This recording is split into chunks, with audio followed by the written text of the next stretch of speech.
네, 여러분 오늘 예배를 통해서 은혜 받기를 원하십니까? 지난 시간에 제가 어떤 사람들에 대해서 이야기를 했었는지 기억하세요? 평상시 유독 하나님을 잘 느끼는 사람들이 있다고 했었습니다. 물론 하나님의 인도하심을 느끼는 것은 중요하지만 이 모든 것을 다 하나님의 뜻으로 결부시키는 것은 바른 믿음이 아니라는 것. 하지만 이 믿음은 하나님의 시선으로 자신을 바라볼 줄 아는 것이고 자신에게 주어진 상황까지도 사용하셔서 하나님께서 받으실 영광을 생각하는 자세가 중요하다는 말씀을 했었습니다. 오늘은 또 어떤 사람들을 이야기할 거냐면요. 어쩌면 우리들도 자주 입에 담는 말이 있는데요. 은혜 받았다, 은혜가 되었다 하는 말들입니다. 우리 주변에 보면 유독 이 은혜 받았다 이런 말 많이 하시는 분들 있죠. 은혜 참 좋은 말입니다. 은혜를 받는 것은 너무나 귀한 일이지만 때론 너무나 쉽게 은혜 받았다는 말을 하는 것 같아요. 설교가 좋았다거나 찬양이 좋았다거나 할 때에, 예배를 통해 기쁨이 있을 때에 너무나 쉽게 은혜 받았어요 이런 말을 하는 것 같습니다. 그런데 저는 한번 생각을 해보았거든요. 그게 은혜 받았다고 하는 말이 맞는 말일까? 그냥 설교가 감동이 되었다, 찬양이 마음에 와닿았다, 예배가 기쁨이 되었다 이렇게 말하면 될 것 같은데 꼭 은혜 받았다 이렇게 말한다는 겁니다. 그렇다면 여기서 은혜 받았다는 것은 어떤 의미로 하는 말이었을까요? 어떤 크리스찬들은 하나님을 만났다는 말을 은혜 받았다고 말하는 것 같습니다. 예배나 말씀, 찬양을 통해서 하나님의 임재를 경험했을 때 은혜 받았다고 말하기도 하고요. 또 어떤 크리스찬들은 구원받았다는 말을 대신해서 은혜 받았다 이렇게 말하기도 하는 것 같습니다. 우리가 늘 입에 담고 사는 말 은혜, 우리가 받은 것, 그리고 누리고 있고 사모하고 있고 하나님께 언제나 우리가 구하는 것, 우리의 기도 제목 하나님의 은혜죠. 그런데 저는 그런 사람들에게 한번 물어보고 싶습니다. 정말로 은혜 받으셨나요? 은혜가 무엇인지 모르면서 그냥 좋은 말이니까 나에게 좋으면 그것이 은혜려니 하고 구하지 않느냐는 것입니다. 오늘 우리가 읽은 본문은 정말 많이 읽었고 우리가 많이 들었고 너무나 잘 아는 말씀입니다.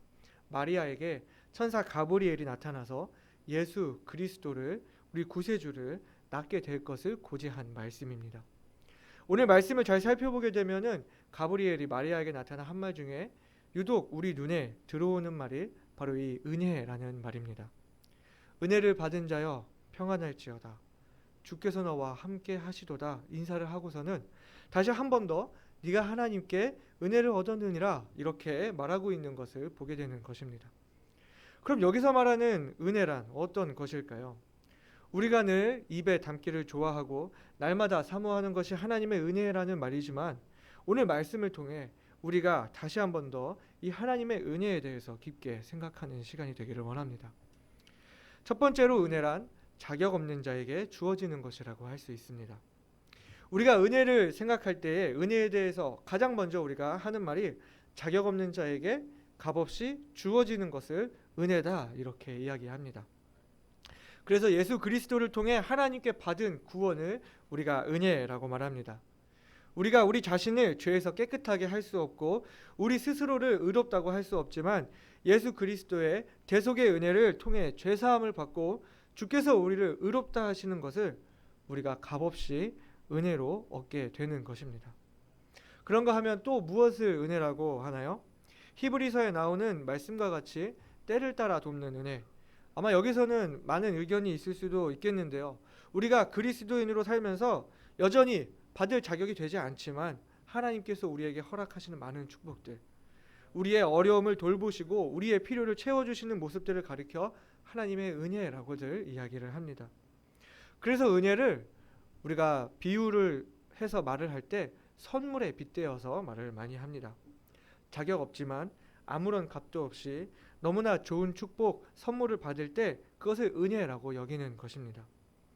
세상에 공짜가 없다지만 주님 안에는 공짜가 있죠.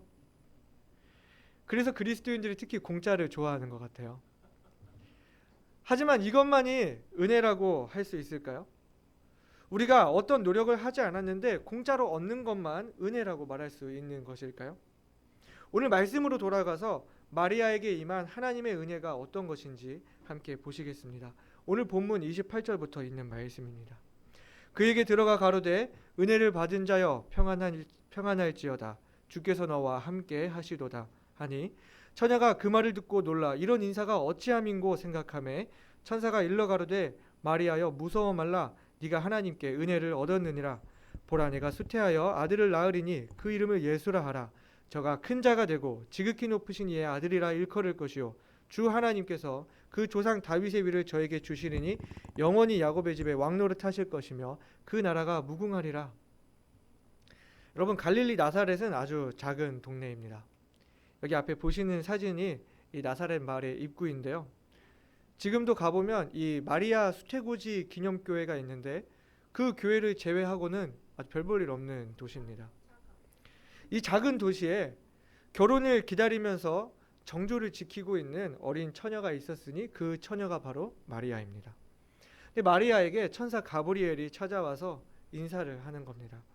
은혜를 받은 자여 평안할지어다. 주께서 너와 함께 하시도다.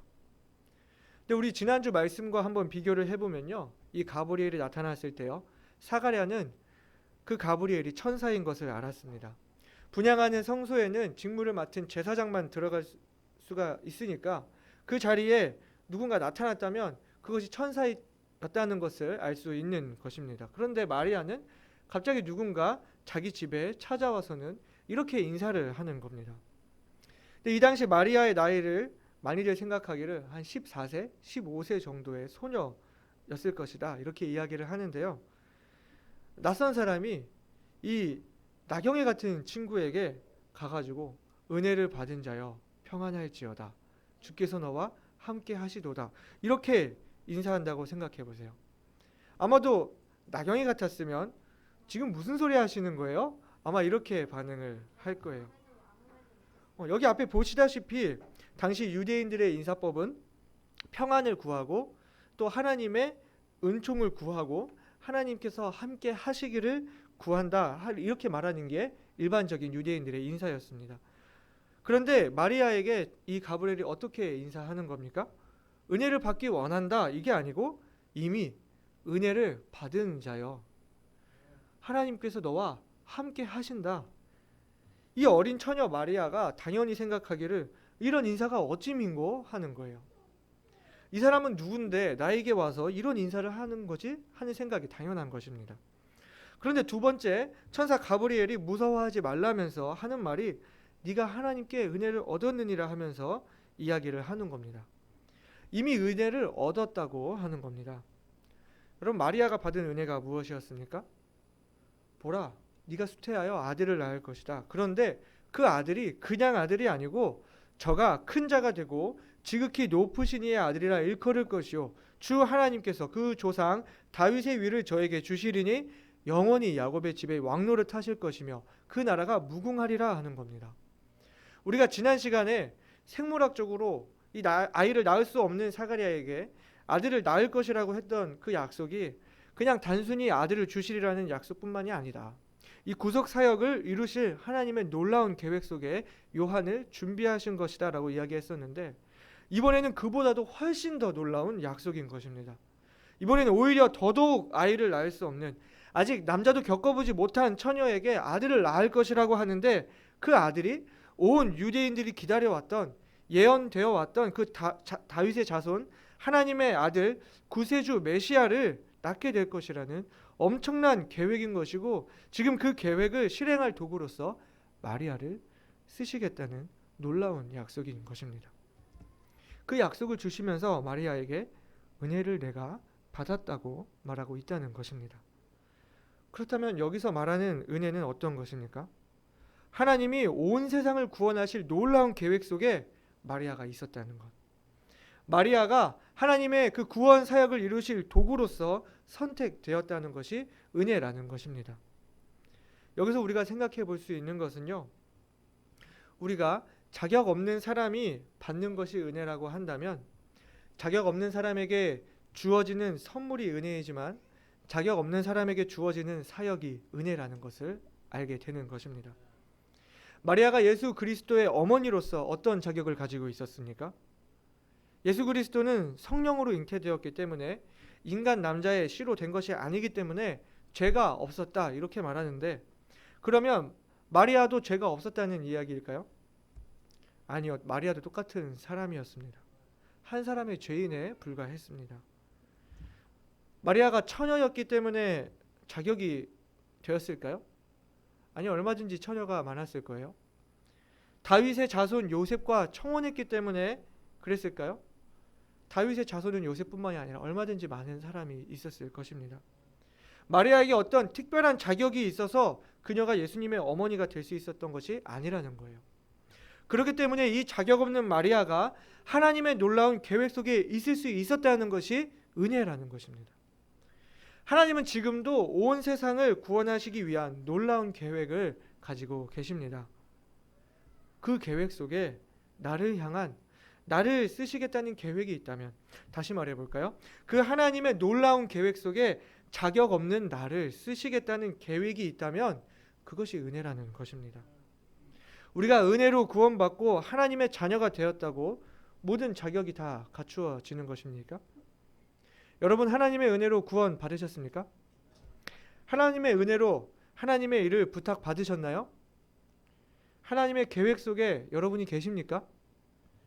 그렇다면 여러분, 이러한 하나님의 은혜를 받기에 적합한 사람이라고 생각하시나요? 아니요. 우리가 구원받은 것 온전히 하나님의 은혜지만 우리가 하나님의 일을 할 수 있는 것 역시 온전히 하나님의 은혜라는 것입니다. 어떤 분은 성경 어디를 펼쳐서 자신이 하나님의 일을 하기에 부적합한 사람이라면서 사역의 길을 접는 사람도 있었습니다. 저는 그분이 그 말씀 앞에서 아주 솔직한 마음을 가졌다고 생각합니다. 말씀 앞에 순수했다고 생각합니다. 그러나 그분의 말대로라면 하나님의 일을 할 수 있는 자격을 가진 사람은 아마 한 사람도 없을 거예요. 바로 제가 그렇습니다. 저만 봐도 그래요. 전에 아버지께서 이런 말씀을 하셨는데요. 설교하는 사람이 자기가 설교한 대로만 살아가면 좋겠다고요. 그런 설교자가 되면 좋겠다고요. 근데 제가 생각하기에는요, 아마도 저는요, 제가 설교한 대로 100% 그렇게 살 수는 없을 겁니다. 때로는 제가 실패했어도 그렇게 살아야 한다고 그렇게 설교해야만 할 겁니다. 제가 말씀대로 살지 않겠다고 저를 합리화하는 말이 아니고요. 아마도 저도 제가 설교한 말씀대로 100% 그렇게 살 수가 없을 거라는 말입니다. 그런데 제가 이 자리에서 설교할 수 있는 이 자체가 은혜라는 것입니다. 자격 없는 저를 하나님께서 쓰시겠다고 한다면 그것이 은혜라는 것입니다. 그런 측면에서 저는 아주 많이 은혜를 받은 사람입니다. 남들보다 아주 더 많은 은혜를 제가 누리고 있다고 제가 감히 말씀드릴 수 있겠어요. 여러분, 하나님이 우리에게 주신 선물만이 은혜입니까? 자격 없는 자에게 주어지는 사역이, 자격 없는 자에게 주어지는 책임이, 자격 없는 자에게 주어지는 직분이, 자격 없는 자에게 주어지는 위치가 은혜인 것입니다. 사랑하는 성도 여러분, 여러분에게는 어떤 하나님의 은혜가 있으세요? 여러분을 향한 하나님의 어떤 놀라운 계획이, 여러분에게 허락하신 어떤 사역이, 여러분에게 허락하신 어떤 책임들이 있으세요? 하나님께서 주시는 어떤 부담들이 있으신가요? 그것이 하나님의 은혜인 것을 여러분 기억하시기를 바랍니다. 우리가 어떤 자격을 갖추었기 때문에 주어진 것이 아니잖아요. 하나님께서 나를 택하셨다는 것, 하나님께서 아무 자격 없는 나를 사용하셔서 하나님의 영광을 이루게 하시는 이 놀라운 은혜가 저와 여러분께 있기를 주님의 이름으로 축원드립니다. 두 번째는요, 하나님이 함께 하시는 것이 은혜입니다.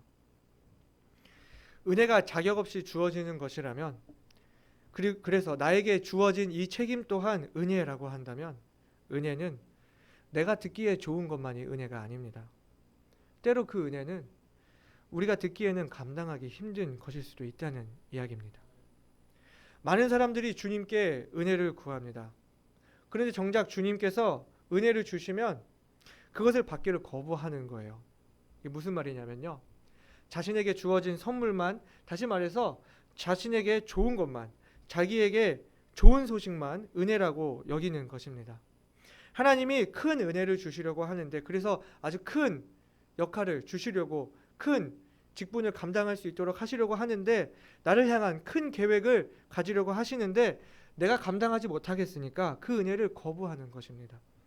내가 감당할 수 있는 것, 나에게 좋은 것만 은혜고 내가 감당하지 못하는 것, 나에게 짐이 되는 것은 은혜로 여기지 않으려고 한다는 것입니다.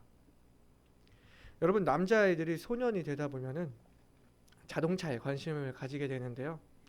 지나가는 자동차 뒷공무니만 봐도요, 그 차가 어떤 자동차인지, 그 차의 엔진에 실린더가 몇 개가 들어가 있는지, 마력이 몇 마력인지, 제로백이 몇 초인지, 들어가는 소재가 어떤 소재가 들어갔는지, 등급, 여러 가지 등급이 나눠져 있는데 그 등급이 어떤 등급인지, 가격이 어떻게 되는지 자동으로 줄줄 나옵니다.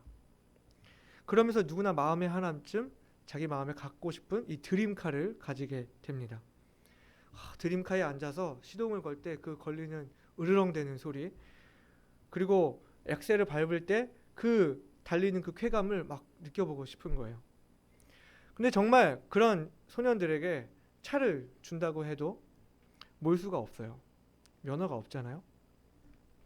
근데 때때로 우리는 마치 이 몰 수도 없는 드림카를 갖기 원하는 이런 면허 없는 소년들처럼 마치 그런 것을 은혜로 여기고 받을 자격 없는 사람이 받는 것이 은혜니까 정작 자신은 아무것도 하지 않으면서 하나님께 그저 자신이 원하는 것만을 달라고 빌면서 은혜를 달라고 이렇게 기도한다는 거예요. 아주 공짜 심보인 겁니다.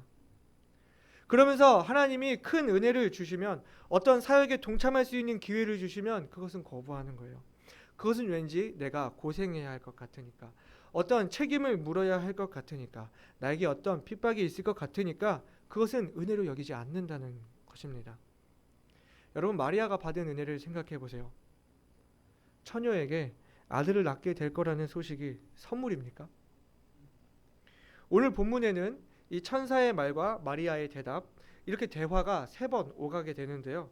두 번째 천사와 마리아의 대화에서 천사가 마리아가 아들을 낳게 될 거라고 말씀을 하고 있는데, 이 이야기는 이제 결혼을 앞두었으니 결혼을 하게 되면 아들을 낳게 될 것이라고 하는 그런 말이 아닙니다. 처녀인 채로 아들을 낳게 될 것이라는 그런 말씀이에요. 마리아의 대답에서 그것을 알 수 있는데요. 마리아가 대답하기를 나는 사내를 알지 못하니 어찌 이 일이 있으리이까, 이렇게 대답을 합니다. 제가 사내의 경험이 없는데, 아직 사내를 만난 경험이 없는데 어떠한 방법으로 제가 아이를 가지게 되는 건가요? 라는 그런 질문인 것입니다. 그래서 3번째 천사가 그 질문에 대답하기를 성령으로 잉태될 것을 말씀하면서 임신이 불가능한 내 친척 엘리사벳이 임신을 했고 지금 6달이 되었다. 하나님의 모든 말씀은 능치 못하심이 없느니라, 이렇게 이야기를 하는 것입니다. 여러분, 처녀에게 아들을 낳으라는 메시지가 선물입니까? 마리아에게 너가 앞으로 잘 될 거야 라는 그런 메시지인가요? 이 유대 법에 의하면요, 당시 결혼하지 않은 처녀가, 이 약혼 기간에 있는 처녀가 아이를 가진다는 건 파혼을 의미하는 것입니다. 율법에 의하면 돌에 맞아 죽게 되어 있는 것입니다. 그러니까 이건 잘 될 거야 라는 메시지가 아니라 네가 돌에 맞아 죽을 거야 라는 메시지로 들을 수도 있는 것입니다. 너는 파혼을 당할 수도 있어. 남편에게 버림받고 돌에 맞아 죽을 수도 있어. 설령 네가 산다 한들 네가 낳게 될 그 아들은 평생 사생아라는 꼬리표를 달고 살게 될 수도 있어. 너는 평생 외롭고 비참하고 힘들게 살게 될 거야 라는 그런 이야기가 된다는 것입니다. 어린 마리아가 감당하기엔 너무나 감당하기 힘든 것일 수 있다는 이야기입니다. 하지만 우리가 여기서 알 수 있는 것은 때로는 은혜가 우리가 감당하기 힘든 것일 수 있다는 이야기입니다. 마리아에게 전해진 소식은 어쩌면 파혼의 소식, 어쩌면 죽음의 소식, 어쩌면 핍박과 고난의 소식일 수 있었습니다. 그런데 마리아에게 전해진 소식이 왜 은혜라는 것입니까? 그것이 하나님의 계획이기 때문에, 하나님이 함께 하신다고 약속하고 있기 때문에 은혜라는 것입니다. 가브리엘이 어떻게 인사했습니까? 은혜를 받은 자여 평안할지어다. 주께서 너와 함께 하시도다. 하나님의 놀라운 계획 속에 내가 있다면, 그리고 그것이 하나님의 계획이라면, 그 길이 핍박받는 길일지라도, 그 길이 고난의 길일지라도, 그 길이 죽음의 길일지라도, 그 길이 외롭고 험난한 길일지라도, 그 길이 어떤 길이라 할지라도 하나님이 함께 하시기 때문에 은혜라고 말할 수 있다는 것입니다. 자격 없는 내가 하나님의 계획 가운데 있다는 것이 은혜라고 했는데요. 그렇기 때문에 나를 향한 계획이 고난의 길이라면 고난 받는 것이 은혜고, 만약에 그 길이 핍박받는 길이라면 핍박받는 것이 은혜고, 순교의 길이라면 내가 순교 당하는 것이 은혜라는 것입니다. 내가 듣기에 좋은 것, 내가 얻기를 바라는 것만이 은혜가 아니라는 거예요. 이 은혜로 인해서 정말로 죽음을 당한 한 사람이 있었습니다. 바로 우리 주 예수 그리스도이십니다. 우리 히브리서 2장 9절에 어떻게 말씀하고 있습니까? 오직 우리가 천사들보다 잠깐 못하게 하심을 입은 자 곧 죽음의 고난 받으심을 인하여 영광과 존귀로 관쓰신 예수를 보니 이를 행하심은 하나님의 은혜로 말미암아 모든 사람을 위하여 죽음을 맛보려 하심이라. 예수님에게는 죽는 것이 하나님의 계획이었기 때문에 예수님에게는 십자가 죽음을 당하는 것이 하나님의 은혜였습니다. 자신이 받는 고난과 핍박을 은혜로 여겼던 사람이 또 있었는데요. 바로 사도 바울의 간증입니다. 제가 읽어드릴게요. 고린도전서 15장 9절 10절입니다.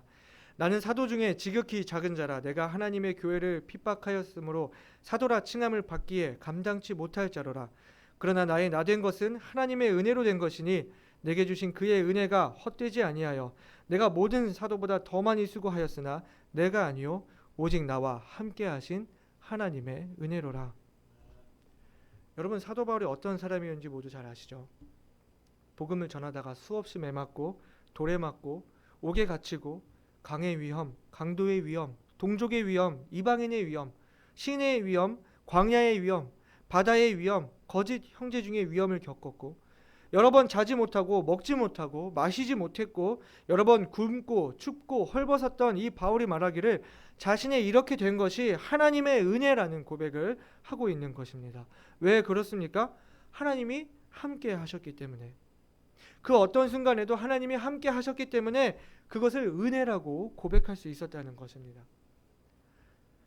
그러니까 우리가 은혜를 쉽게만 생각해서는 안 되는 것입니다. 그냥 무조건적으로 받는 축복이 우리가 원하는 것 받고 기쁨을 누리는 것만이 은혜가 아니라 주님께서 내게 주신 사역이, 주님께서 내게 주신 직책이, 주님께서 내게 주신 책임이 있다면 설령 그것이 고난의 길, 어떤 핍박의 길, 죽음의 길이라고 할지라도 하나님과 함께 하기 때문에 은혜로 받을 수 있는 저와 여러분이 되시기를 바랍니다. 우리 고린도후서 6장 1절부터 10절까지 같이 찾아서 읽어보시겠습니다. 고린도후서 6장 1절부터 10절까지의 말씀 같이 찾아서 읽겠습니다. 고린도후서 6장 1절부터 10절 시작. 우리가 하나님과 함께 일하는 자로서 너희를 권하노니 하나님의 은혜를 헛되이 받지 말라. 가라사대 내가 은혜 베풀 때에 너를 듣고 구원의 날에 너를 도왔다 하셨으니 보라 지금은 은혜 받을 만한 때요 보라 지금은 구원의 날이로다. 우리가 이 직책이 회방을 받지 않게 하려고 무엇에든지 아무에게도 거리끼지 않게 하고 오직 하나님의 일꾼으로 자천하여 많이 견디는 것과 환난과 궁핍과 곤란과 매맞음과 갇힘과 요란한 것과 수고로움과 자지 못함과 먹지 못함과 깨끗함과 지식과 오래 참음과 자비함과 성령의 감화와 거짓이 없는 사랑과 진리의 말씀과 하나님의 능력 안에 있어 의의 병기로 좌우하고 영광과 욕됨으로 말미암으며 악한 이름과 아름다운 이름으로 말미암으며 속이는 자 같으나 참되고 무명한 자 같으나 유명한 자요 죽는 자 같으나 보라 우리가 살고 징계를 받는 자 같으나 죽임을 당하지 아니하고 근심하는 자 같으나 항상 기뻐하고 가난한 자 같으나 많은 사람을 부요하게 하고 아무것도 없는 자 같으나 모든 것을 가진 자로다. 아멘. 은혜가 뭐냐면요, 하나님이 함께 하시면 그게 은혜입니다. 여러분 하나님과 함께하고 계십니까? 그럼 우리가 은혜를 받은 사람입니다. 우리 서로 옆 사람에게, 인원수는 적지만 한번 우리가 서로 옆 사람에게 한번 말해 볼까요? 은혜를 받은 자여 평안할지어다. 주께서 너와 함께 하시도다. 아멘. 여러분에게 감당하기 힘든 시험이 있습니까? 하나님이 함께 하신다면 그 시험도 은혜입니다. 진정한 은혜는 하나님과 함께 할 수 있다는 것이 진정한 은혜인 것입니다. 왜 그럴까요? 오늘 천사가 마리아에게 이렇게 말합니다. 대저 하나님의 모든 말씀은 능치 못하심이 없느니라. 바로 전능하신 하나님께서 우리와 함께하고 계시기 때문입니다. 하나님께서 전능하시기 때문에, 그래서 이 전능하신 하나님은 시험을 통해서 자신의 계획을 이루실 것이기 때문에, 아무리 자격 없는 나일지라도 하나님은 그런 나를 사용하여 주시고 나를 향한 그 계획을 이루셔서 하나님께서 기뻐하실 것이기 때문에, 우리가 하나님과 함께할 때 우리는 하나님께서 기뻐하시는 그 기쁨에 동참하는 은혜를 얻게 되는 것입니다. 여러분, 감당하기 힘든 어떤 무거운 짐들을 가지고 계십니까? 주님 앞에 내려놓으세요. 주님께서 함께하고 계신다고 약속하시잖아요. 우리 혼자 이 짐을 들고 가는 게 아니라는 것입니다. 우리 주님께서 어떻게 말씀하셨습니까? 수고하고 무거운 짐진 자들아 다 내게로 오라. 내가 너희를 쉬게 하리라. 나는 마음이 온유하고 겸손하니 나의 멍에를 메고 내게 배우라. 그리하면 너희 마음이 쉼을 얻으리니 이는 내 멍에는 쉽고 내 짐은 가벼움이라 하시니라. 이 말씀의 의미가 무엇입니까? 주님께서 우리에게 함께 가자고 하시는 겁니다. 힘들지? 무겁지? 여기 좀 내려놔. 좀 쉬어. 나하고 같이 가자. 내가 네 짐을 들어줄게. 여기 이거 내 것을 줄게. 내 거 들고 같이 가자. 이거는 무겁지 않거든? 힘들지 않아. 나와 함께 가자. 이렇게 주님께서 우리를 위로하시는 것입니다. 사랑하는 여러분, 그 어떤 은혜보다 하나님께서 우리와 함께 하시는 은혜를 누리실 수 있기를 바랍니다.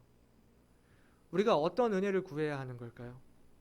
자격 없는 나이지만 주님께서 나에게 주님의 일을 맡겨주시기를, 그래서 내가 주님의 일을 감당할 수 있기를, 주님께서 나와 함께 하시고 나를 도우셔서 주님께서 기뻐하시는 그 주님의 기쁨에 내가 함께 할 수 있는 은혜를 구해야 하는 것입니다. 하나님의 은혜를 구하는 저와 여러분에게 전능하신 주님의 능력이, 따스한 주님의 위로가, 듬직한 하나님의 격려가 함께 하시는 은혜가 있기를 소원합니다. 세 번째로, 은혜는 믿는 자에게 주어진다는 것입니다. 아무리 자격 없는 자에게 주어지는 것이 은혜라지만 최소한 그 은혜가 발휘되기 위해서는 우리에게 주신 은혜를 받아들이는 믿음이 있어야 한다는 것입니다. 우리가 은혜로 구원받는 것도 마찬가지입니다. 우리가 에베소서 2장 8절 너무 잘 알고 있잖아요. 너희가 그 은혜를 인하여 믿음으로 말미암아 구원을 얻었나니 이것이 너희에게서 난 것이 아니요 하나님의 선물이라. 여러분, 은혜로 구원받은 건가요? 믿음으로 받은 건가요? 둘 다 맞아요. 그런데 하나님의 은혜는 모든 사람에게 이미 주어진 것인데 그 은혜를 누릴 수 있는 사람은 바로 믿는 자가 누릴 수 있다는 이야기입니다. 그렇기 때문에 구원은 믿음으로 받는 것입니다. 정말로 안타까운 것은 예수님을 믿고 싶은데 안 믿어진다고 말하는 사람들이 있습니다. 하나님의 은혜, 그것을 알겠는데 믿어지지 않는다는 거예요. 또 어떤 사람은 내가 믿기는 믿는데 내가 이게 믿는 것인지 잘 모르겠다, 이렇게 말하는 사람들도 얘기해보면 정말 많습니다. 주님의 그 은혜의 복음이 자신에게 아직 은혜로 받아들여지지가 않는 것입니다. 이런 사람들을 보면 너무 안타까워요. 주님께서 주신 은혜를 은혜로 누리지 못하고 있기 때문입니다. 뭔가 그냥 받아서는 안 될 것 같으니까, 뭔가 그 은혜라는 것이 자기에게 와닿지 않으니까 주님의 은혜가 은혜로 여겨지지가 않는 것입니다. 또 은혜를 구해놓고 하나님이 더 큰 은혜를 주실 때, 우리에게 어떤 책임을 주실 때 그것을 감당하지 못하고 거부하는 사람들이 있다고 했습니다. 이런 사람들 또한 은혜를 은혜로 여기지 못하는 사람들인 것입니다. 오늘 말씀에 비추어 볼 때 이 은혜를 받는 사람의 자세는 어떠해야 하는 걸까요? 대저 하나님의 모든 말씀은 능치 못하심이 없느니라 라고 말한 천사의 말에 대답한 마리아의 고백입니다. 어떻게 마리아가 고백했죠? 주의 계집 중이오니 말씀대로 내게 이루어지이다. 그것이 주님의 말씀이십니까? 그렇다면 주님 말씀대로 될 것입니다. 주님께서는 당신의 뜻을 이루실 전능하신 분이시기 때문입니다 하는 고백입니다. 우리가 마리아의 고백을 통해 알 수 있는 믿음이라는 것은 이 하나님의 말씀에 적극적으로 동의하는 것을 이야기합니다. 하나님의 말씀에 예 그렇습니다. 주님 말씀이시면 그렇게 될 겁니다. 적극적으로 동의하는 것입니다. 여기서 적극적이라는 말은 주님 말씀이라면 그렇게 될 것이라고 동의하는 것, 거부하지 않고 그 말씀 그대로 행하는 것을 말하고 있는 것입니다. 은혜가 무엇이라고 했습니까? 자격 없는 나에게 원하는 것을 주시는 것뿐만이 은혜가 아니라 자격 없는 나에게 주시는 책임과 사명이 주님의 일이 은혜라고 했습니다. 주님의 위대한 계획 속에 내가 있다면, 그래서 하나님이 함께 하시면 그게 은혜라고 했습니다. 그렇다면 우리에게 필요한 것이 무엇입니까? 하나님께서 내게 어떤 것을 은혜로 주셨다면 내가 예 하고 받아들일 수 있는 믿음이 필요한 것입니다. 주님께서 만약에 우리에게 말씀하시기를 내가 이번에 중국을 바라보고 있다. 한 영혼이 돌아올 때 내가 가장 기뻐하는 거 알고 있지? 이제부터 내가 중국을 변화시키려 하는데 많은 중국인들이 말씀 앞에 꼬꾸라지고 주님 앞에 굴복하고 내 앞에 나아오고 구원받아 변화되는 모습을 네가 함께 본다면 너도 엄청나게 기쁠 거야. 어때? 내가 너를 데리고 가려고 하는데 진짜 기쁘겠지? 같이 가자. 이렇게 말씀하신다면요. 어떻게 대답하시겠어요? 예? 하나님 저는 은혜를 달라고 했는데요. 뭔가 주문이 잘못된 것 같은데요. 아니면 주님 진동벨이 잘못 울린 것 같아요. 이거 제 진동벨이 아닌 것 같습니다. 저는 중국말도 못하고요. 비염이 심해가지고 중국 그 먼지에 아주 취약합니다. 겁도 많고요. 아무리 봐도 저는 중국에 가기에는 자격 미달인 것 같은데요. 이렇게 대답하시겠어요? 그럼 주님께서 말씀하실 거예요. 이거 진동벨 네 거 맞아. 너한테 지금 같이 가자고 하는 거야.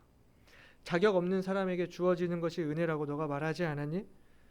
너가 자격 없는 거 상관없어. 일은 내가 해. 내 짐은 쉽고 가볍거든. 너는 나를 따라와서 같이 기뻐하고 즐거워하면 돼. 그럼 우리는 어떻게 대답해야 할까요? 예, 주님. 그것이 주님의 말씀이십니까? 그렇게 될 겁니다. 주님께서 말씀하신 대로 이루어질 것입니다. 제게 이거 함께 할 수 있는 은혜를 주셔서 감사합니다. 이것이 참 믿음이고 주님의 은혜를 믿음으로 받는 사람의 자세인 것입니다. 여러분, 어지러운 세상 속에서 주님 사랑을 실천하다가 아픔을 겪고 주님 사랑을 실천하느라 어리석다고 여김 받으시나요? 내 믿음을 지키느라 조롱을 당하고 내 믿음을 지키느라 피해를 보고 내 믿음을 지키느라 이별을 겪고 내 믿음을 지키느라 외로우신가요? 괜찮습니다. 주님이 함께 하시잖아요. 그게 은혜입니다. 내가 너를 향한 계획을 가지고 있단다.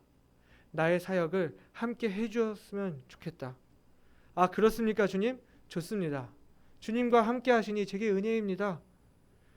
그런데 너 조롱을 당하게 될 거야. 예. 너 핍박당하게 될 거야. 예. 너 죽임 당하게 될 거야. 예. That's okay. 그 하나님의 계획이라면 그렇게 될 겁니다. 주님, 저와 함께 하시니까 제가 어디든지 같이 가겠습니다. 이렇게 대답할 수 있는 저와 여러분이 되시기를 바랍니다. 주님께서 주시는 은혜를 믿음으로 감당할 수 있기를 바랍니다. 그것이 어떠한 길일지라도 나를 향한 하나님의 계획이 있다면 그 말씀에 순종함으로 주님의 은혜를 누리시는 우리 모두가 되기를 주님의 이름으로 축원합니다. 다 같이 머리 숙여 기도하시겠습니다.